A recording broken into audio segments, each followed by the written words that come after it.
Vamos começar atendendo aqui a Cíntia, de São Paulo. Ela escreveu assim: Padre Fábio, eu tenho 36 anos e sempre sofri muito com a insegurança.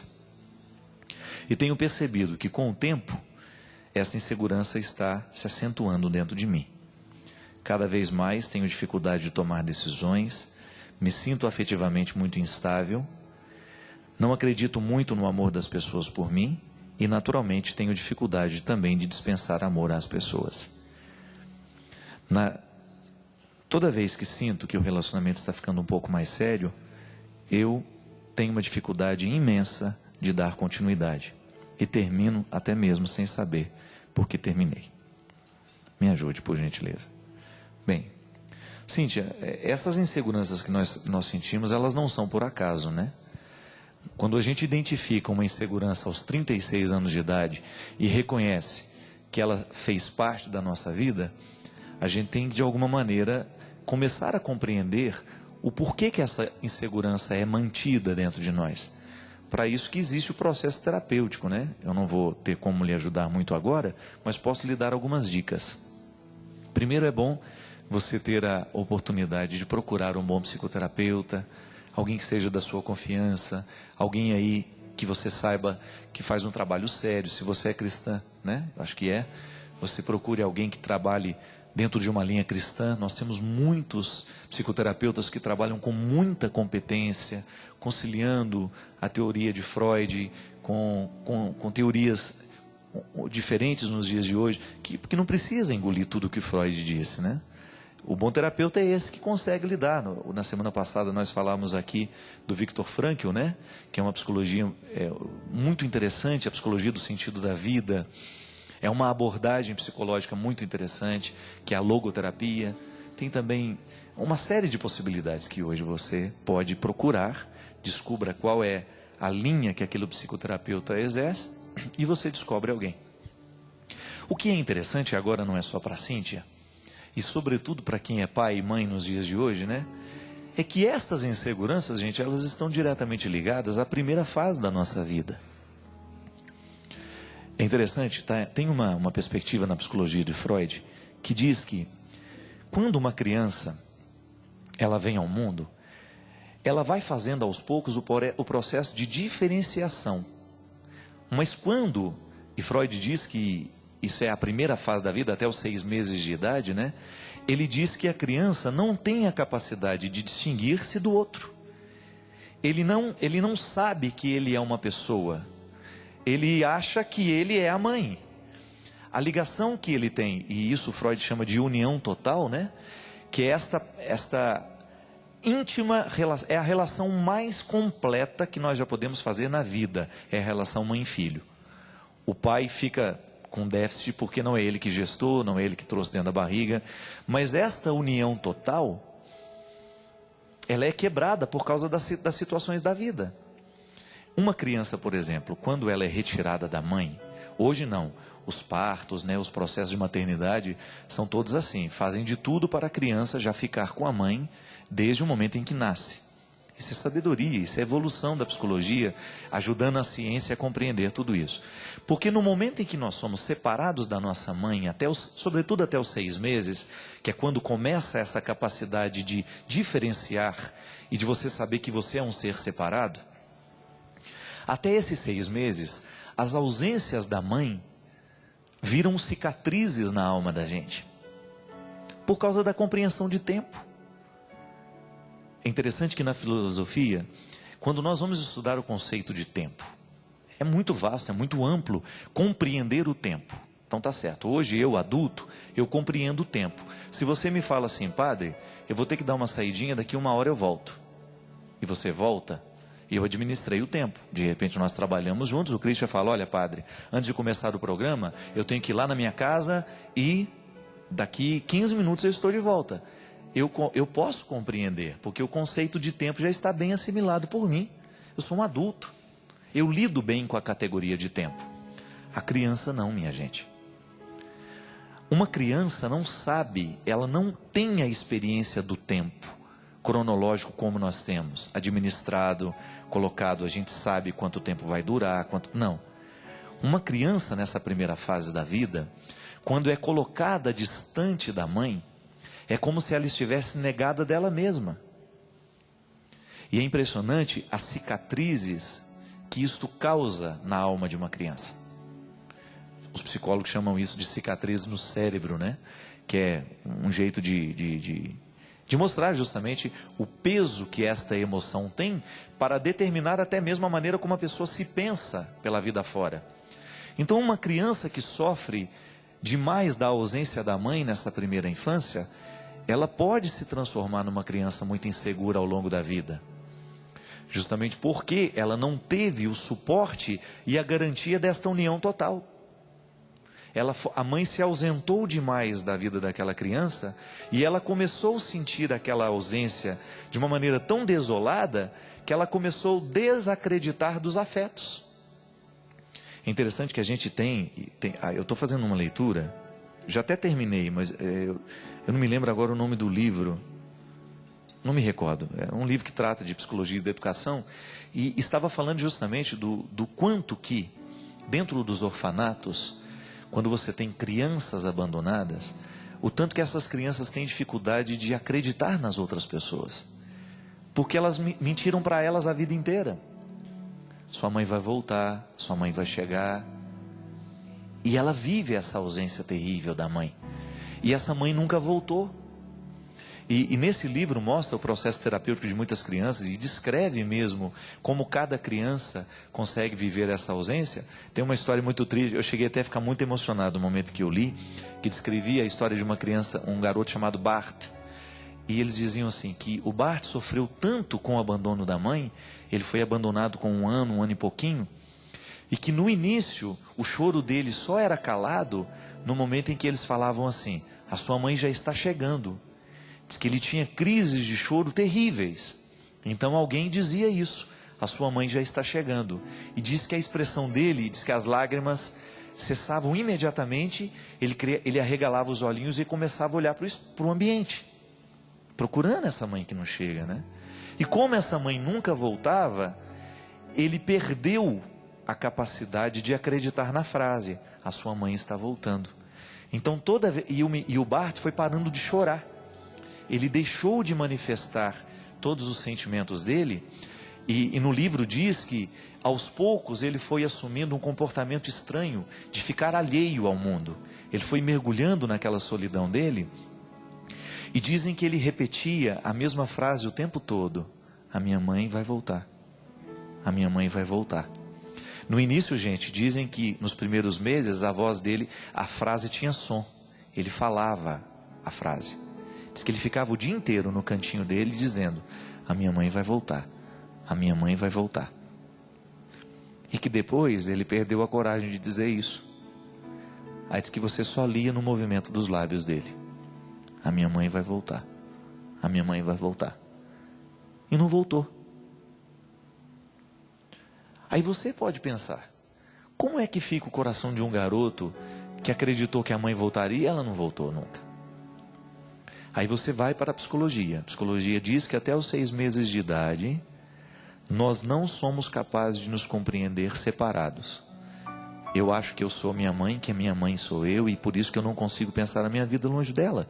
E que depois essa separação, essa capacidade de você diferenciar, de dizer à criança, olha, a mamãe vai voltar.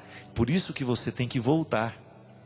Para você dar confiança ao seu filho, que quando você fala que você vai voltar, ele acredita na sua volta, porque você voltou. Claro, depois de uma idade, quando ele já compreende a categoria de tempo.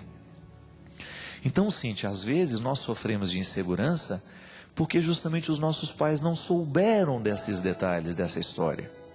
Eles não sabiam psicologia. Eles não sabiam que 10 minutos longe de nós podiam custar uma eternidade para nós que não sabemos o que significa o tempo.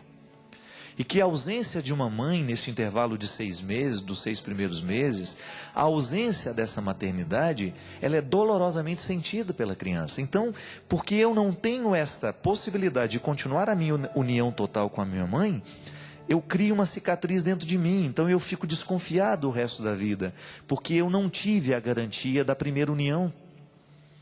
E é interessante que a psicologia nos diz também que todos os relacionamentos que nós vamos estabelecendo na vida, isso na psicologia de Freud, você pode não concordar. Freud dizia que todos os desdobramentos afetivos das nossas relações não são outra coisa senão o nosso desejo de voltar à união total. Que em muitos casamentos você vê o marido procurando uma mulher absolutamente igual à mãe dele. Não é assim? Às vezes ele quer casar com uma mulher que seja muito parecida com a mãe, porque inconscientemente ele quer retornar à união total.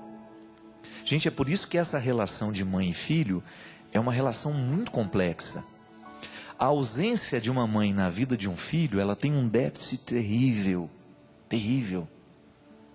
Por isso que você que é pai, você que é mãe, você precisa tomar muito cuidado na maneira como você se porta diante dos seus filhos. Qual é o tanto que você se dá, qual é o tanto que você se nega. Porque esta capacidade de articular esse equilíbrio, de estabelecer confiança dentro dessa criança, sabe por quê? Porque senão um dia vai virar um adulto infeliz, inseguro. Quando a criança sofre de muita restrição, por exemplo, ela fica um adulto medroso. Criança que passa fome na infância, por exemplo, é um adulto egoísta. Ele tem medo de que vai faltar, porque quando ele era criança faltava. Mãe que super protege, que não deixa a criança viver, que não deixa a criança dar os primeiros passos, que não deixa a criança engatinhar, vai ser uma criança, vai ser um adulto que depois vai ter medo de enfrentar as dificuldades da vida.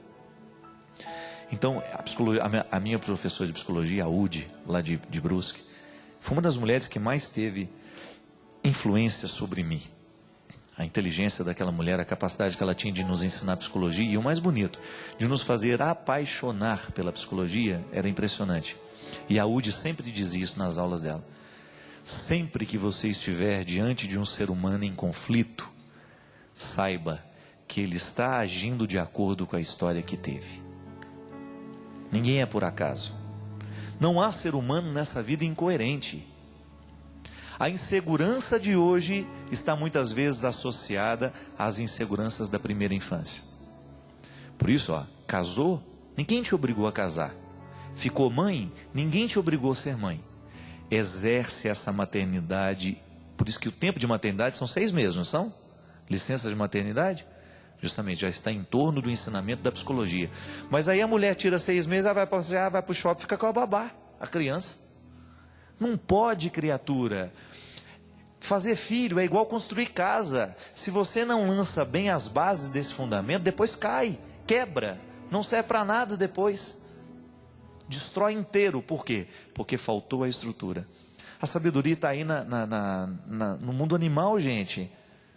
Você já viu cachorra que deu à luz, que pariu, sair para passear com as amigas? Você já viu alguma leoa? Eu vou dar uma volta pela selva, estou muito angustiada. O leão não tá me tratando como eu preciso. Não é? Nunca vi uma girafa passeando pela selva, angustiada, deprimida, largando a cria dela num canto. Não. O animal fica grudado e ai de quem chega perto. Um instinto animal mostra como tem que ser a vida. Enquanto aqueles pititinhos não estão prontos para serem deixados sozinhos, a mãe não abandona. Agora, o problema é que a vida animal, ela é perfeita. O instinto é perfeito. A não ser que tenha algum problema que a mãe rejeite a cria. Aí depois vem uma galinha e adota uma minhoca, né? Já viu isso? Essa solidariedade no mundo animal, né? A galinha vai para comer a minhoca e percebe que é uma minhoca abandonada. Não vou te comer, eu vou cuidar de você, porque você hoje está abandonada. Então essa solidariedade do mundo animal tem que nos ensinar. Você que é mãe, pelo amor de Deus, não negligencie esta sua responsabilidade. Volto a dizer, eu já falei isso aqui várias vezes. Maternidade e paternidade não é apenas exercício de função biológica. Não é só parir, não é só fazer o filho. É depois você se comprometer com todo o processo da criança. Porque senão você vira um fabricante de gente infeliz. Desculpe-me o termo, mas há muitos pais e mães que são verdadeiras fábricas de gente infeliz. Porque não assume na hora certa a responsabilidade de cada tempo. Olha, A primeira infância exige dedicação total, não adianta. Pariu, vai ter que cuidar. Depois você vai descobrindo que é possível deixar por um tempo controlado. Essa ausência não pode ser grande demais, essa ausência não pode ser exagerada nesse primeiro ano de vida. Hoje eu estava vendo, não sei se você viu acho que foi ontem, no jornal Hoje, mostrando as crianças ficando na escola. Que belezinha, né? Tudo uns toquinhos de gente, né? Aliás, eu acho uma tristeza ir para a escola com 3 anos de idade, né? A Adélia Prado fala que se tivesse que nascer de novo, ela não nasceria só porque tem que escola, tudo de novo. Escola é uma coisa muito triste. Mas aquelas crianças sendo deixadas. Então, como é que a mãe faz o processo? Gente, a mãe fica sentada numa cadeira lá, o dia inteiro, uma semana. Deus que me livre daquilo, mas eu não sou mãe. Então, eu não tenho essa responsabilidade. Agora, você que... E a gente via... Aí falou e mostrou todo o processo, né? Aí a mãe, depois de uma semana lá dentro, é que a criança conseguiu se adaptar com a vida nova, é que ela pôde ir embora. Há sempre um jeito bonito de você exercer a sua maternidade e a sua paternidade na vida do seu filho. O importante é você distinguir, para cada tempo, um jeito de ser. Por isso que em outros tempos aqui a gente já falou também, que nós não podemos trabalhar com modelo único de paternidade, nem modelo único de maternidade. O amor evolui, né? E eu estava falando daquela mãe que fica lá durante uma semana esperando o filho se adaptar ao novo ambiente. Isso é sabedoria, minha gente.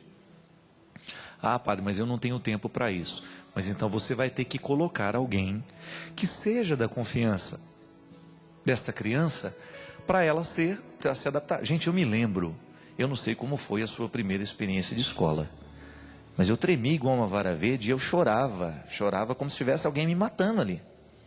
A saudade que eu sentia da minha mãe, eu achava que eu ia morrer naquela escola. Então você ser retirado e colocado, aí de repente você olha para o lado e você não conhece ninguém. O seu mundo foi descolado, né? Tirou de lá e jogou lá. Pronto, agora acostuma aí. É muito doloroso, isso causa cicatrizes terríveis. É o processo das perdas, né? Muita gente não aprende a perder, depois num determinado momento da vida, é porque lá na infância perdeu do jeito errado, perdeu de maneira drástica. A perda, ela precisa ser bem internalizada. Hoje eu preciso aprender a perder. Mas eu só sei perder hoje se um dia o processo das perdas me foi ensinado de maneira honesta. Se foi retirado de maneira abrupta, se não foi me conduzido para um processo tranquilo deste aprendizado, fica muito difícil.